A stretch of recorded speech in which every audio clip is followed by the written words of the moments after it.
Selamat pagi kepada Ibu dan teman-teman semua. Di sini saya akan mempresentasikan tentang materi yang berjudul Ohmic Heating. Sebelum itu, izinkan saya memperkenalkan diri terlebih dahulu. Nama saya Exaudina Guru Purba dengan NIM D1C022050, kelas R002. Apa itu Ohmic Heating? Ohmic heating atau pemanasan ohmik adalah proses pengolahan bahan pangan secara modern menggunakan suhu di mana bahan pangan berfungsi sebagai resistor listrik dipanaskan dengan pengaliran listrik. Energi listrik diubah menjadi panas yang mengakibatkan pemanasan cepat dan seragam. Contoh alat ohmic heating ialah dapat kita lihat pada gambar, yaitu gambar representasi skema peralatan pemanas ohmik yang digunakan untuk aplikasi makanan. Dalam pemanasan ohmik, sampel makanan tidak bersentuhan langsung dengan permukaan panas dan prosesnya memungkinkan pemrosesan termal dalam waktu singkat dan bersuhu tinggi yang berpotensi mengendalikan atau meminimalkan reaksi Maillard. Prinsip dari ohmik yaitu didasarkan pada aliran listrik bolak-balik atau AC melalui makanan seperti makanan yang mempunyai kadar air yang tahan terhadap listrik saat pemanasan. Voltas AC digunakan pada bagian kedua ujung tempat bahan pangan yang diproses. Kekuatan alat medan elektrik dapat divariasikan dengan penyesuaian gap elektroda atau penggunaan voltas. Dalam pemanasan ohmik, mikroba diperkirakan tidak aktif karena terpapar oleh suhu yang digunakan. Mekanisme elektroporasi mungkin terjadi selama pengoperasian pemanasan ohmik di bawah frekuensi 50-60 Hz. Apa sih keunggulan dan kekurangan dari ohmic heating? Keunggulan atau keuntungan dari metode pemanasan ohmik atau ohmic heating yaitu yang pertama dapat menghasilkan laju pemanasan yang cepat sehingga semakin efektifnya pemanasan seiring dengan peningkatan suhu pemanasan sebagai dampak meningkatnya nilai konduktivitas dari bahan. Yang kedua, dapat dihasilkan pola pemanasan yang linear dan relatif seragam pada seluruh bahan sehingga tidak diperlukan waktu tunggu. Kekurangan dari metode pemanasan ini yaitu masih belum bisa diterapkan untuk bahan pangan padat dengan ukuran yang besar. Dari materi ohmic heating, saya mendapatkan jurnal yaitu jurnal yang berjudul Uji Fungsional Metode Ohmic Heating terhadap Perubahan Mutu Madu Karet pada Proses Pasteurisasi. Tujuannya yaitu untuk mengetahui laju pemanasan, laju arus listrik pada pasteurisasi madu karet menggunakan metode ohmik pada tegangan terpilih. Selain itu, untuk mengetahui perubahan mutu pada madu karet dan angka kapang dan kamir. Alat pasteurisasi menggunakan sistem pemanasan ohmik dirancang untuk membantu mengatasi kelemahan yang dimiliki alat pasteurisasi konvensional. Pasteurisasi dengan alat ini mampu menyebarkan panas secara merata sehingga laju penetrasi panas stabil. Pengontrolan suhu menggunakan kontrol suhu otomatis untuk mencegah terjadinya overheat. Pada gambar, dapat kita lihat gambar tersebut adalah gambar alat pasteurisasi sistem pemanasan ohmik, di mana nomor 1 itu menunjukkan voltage regulator, nomor 2 corong input, nomor 3 bak air dingin, nomor 4 pipa output, dan nomor 5 elektroda luar. Metode yang digunakan pada penelitian ini menggunakan metode ohmik. Tahap pertama yaitu pengujian pengamatan laju penetrasi pemanasan pada sampel madu karet. Sebanyak 600 ml madu karet diambil dan dimasukkan pada tabung pemanasan. Pengamatan suhu dari awal pada bahan sebelum dipanaskan sampai madu karet dipanaskan sampai suhu 63 derajat Celcius. Percobaan dilakukan dengan menggunakan 3 variasi frekuensi, yaitu 250 Hz, 150 Hz, dan 50 Hz dengan 3 kali ulangan. Tahap selanjutnya adalah pengujian mutu madu karet. Parameter yang digunakan adalah kadar air dan Brix. Parameter digunakan sesuai dengan persyaratan mutu madu SNI 8664-2018. Laju penetrasi panas adalah perbandingan kenaikan suhu dengan lama waktu yang dibutuhkan untuk proses pemanasan yang dapat ditulis dengan rumus P sama dengan T besar per T kecil, di mana P laju penetrasi panas atau derajat Celcius per menit, T besar itu suhu atau derajat Celcius, dan T kecil itu adalah waktu atau sekon. Hasil dan pembahasan.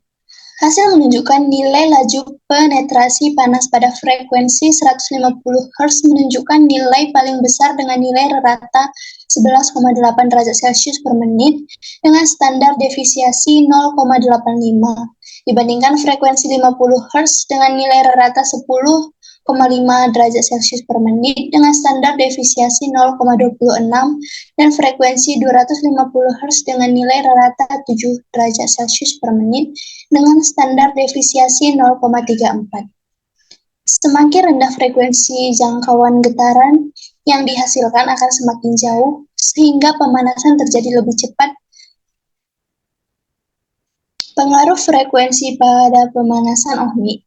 Hasil penelitian menunjukkan bahwa tidak terdapat perbedaan yang signifikan pada kadar air dan nilai TPT pada madu karet setelah proses pemanasan ohmik menggunakan 3 variasi 250 Hz, 150 Hz, dan 50 Hz. Namun laju pemanasan madu karet terdapat pada 50 Hz sebesar 10,5 derajat Celcius per menit. Pemanasan dengan metode ohmik menurunkan penurunan angka kapang dan kamir pada madu karet sebesar 1-2 long Keitel. Hal ini menunjukkan bahwa metode pemanasan ohmik dapat membunuh mikroorganisme pada madu karet dengan lebih efektif dibanding dengan metode pemanasan konvensional.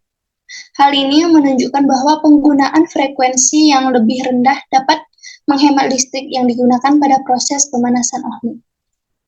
Kesimpulannya yaitu metode pemanasan ohmik dapat menjadi alternatif metode pemanasan yang efisien.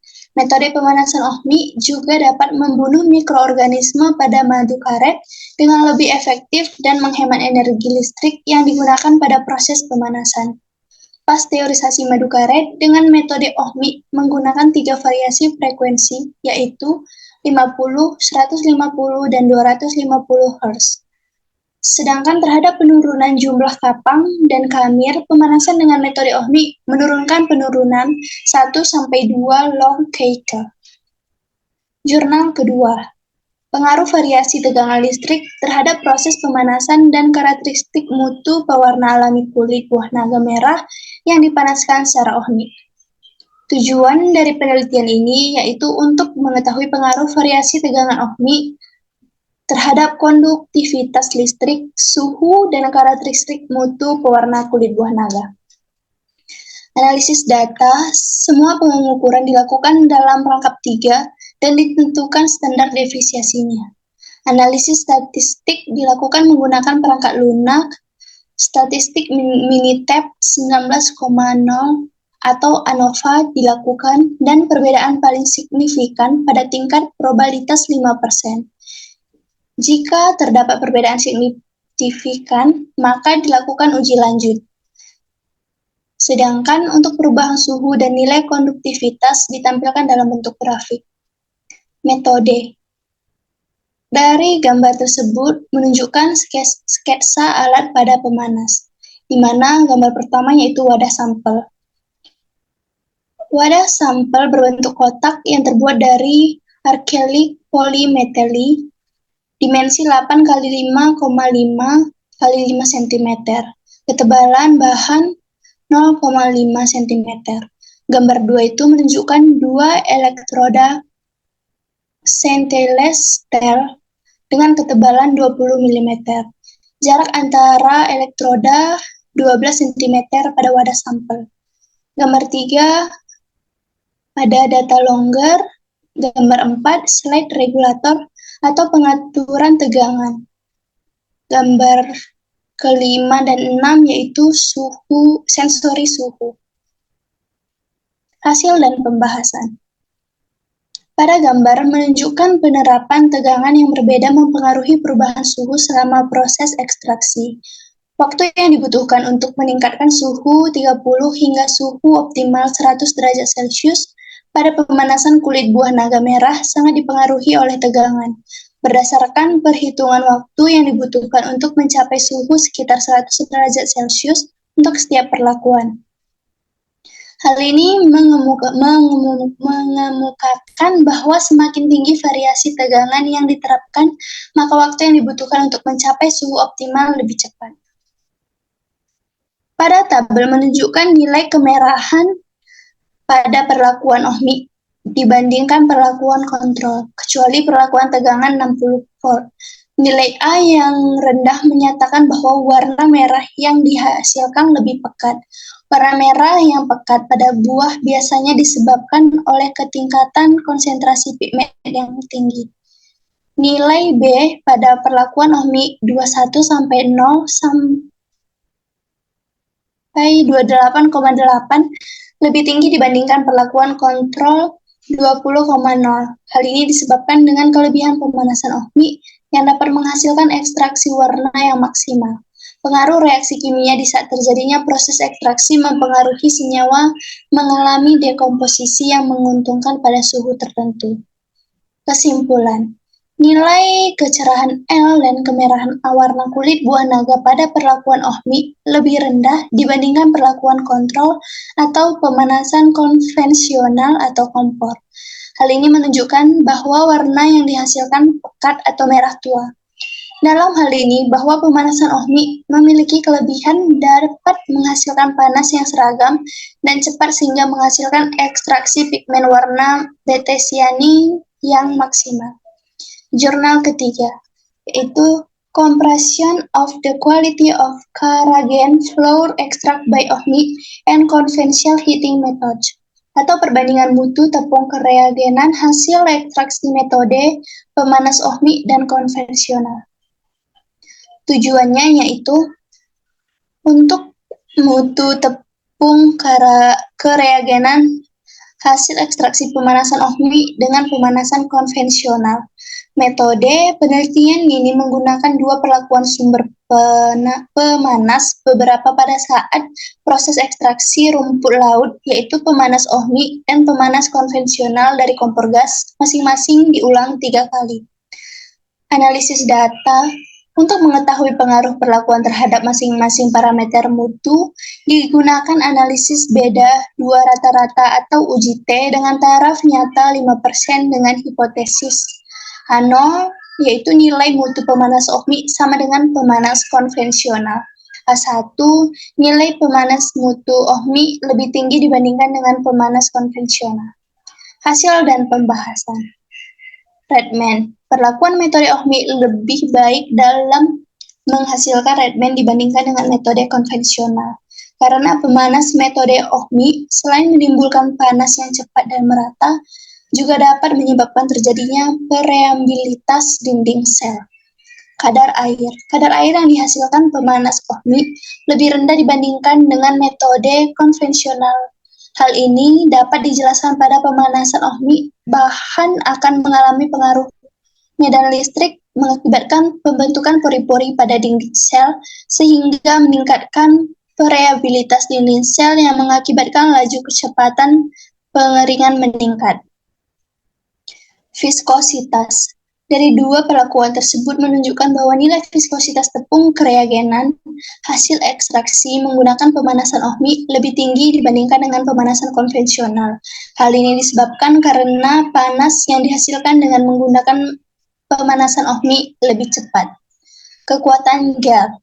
Nilai kekuatan gel yang dihasilkan pemanasan ohmik lebih tinggi dibandingkan pemanas konvensional. Hal ini dapat dijelaskan bahwa pemanas ohmik dapat meningkatkan permeabilitas rumput laut sehingga semakin tinggi kereagenan yang terlepas dari dinding sel rumput laut. Kesimpulan, hasil analisis statistik uji beda dua rata-rata dengan taraf 5% antara metode pemanas ohmik dan konvensional menunjukkan berbeda tidak nyata pada parameter Redman yang berbeda nyata untuk parameter kadar air, derajat putih, viskositas, serta kekuatan gel, di mana hasil ekstraksi pemanas metode ohmik lebih baik dibanding pemanas konvensional. Berikut adalah tampilan daftar pustaka dari jurnal-jurnal yang telah saya ambil. Demikianlah hasil presentasi yang dapat saya sampaikan. Jika ada salah kata, mohon maaf. Sekian dan terima kasih.